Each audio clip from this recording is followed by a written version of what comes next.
Alors, il peut y avoir rupture du contrat de travail pendant la grossesse de la salariée, mais à un certain nombre de conditions.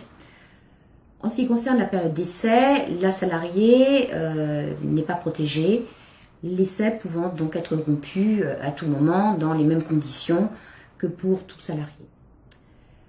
S'agissant d'une salariée qui est embauchée en contrat à durée déterminée, celui-ci prendra fin au terme qui a été fixé, l'entreprise n'étant pas tenue de prolonger le contrat ou de renouveler le contrat temporaire.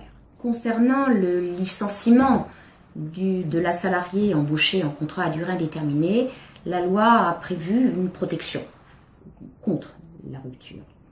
Toutefois, il y a lieu de faire la distinction entre l'entreprise qui a connaissance de l'état de grossesse et l'entreprise qui n'a pas connaissance de l'état de grossesse de sa salariée.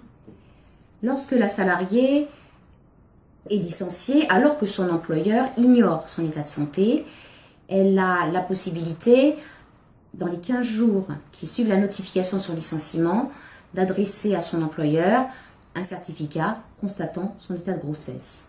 L'entreprise doit alors annuler purement et simplement le licenciement et réintégrer aussitôt la salariée.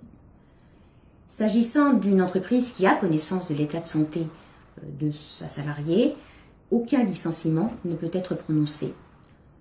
À 2 exceptions près, la faute grave et l'impossibilité de maintenir le contrat pour une autre cause que celle liée à la grossesse, qui est par exemple la cessation d'activité de l'entreprise. Alors, au retour du congé maternité et d'adoption, la salariée ne bénéficie plus de la protection contre les licenciements. Celui-ci reste donc possible, alors sous réserve bien entendu que l'entreprise invoque une cause réelle et sérieuse de licenciement. Quant à la rupture conventionnelle, rien ne s'y oppose et les parties peuvent s'entendre pour envisager la rupture sous cette forme.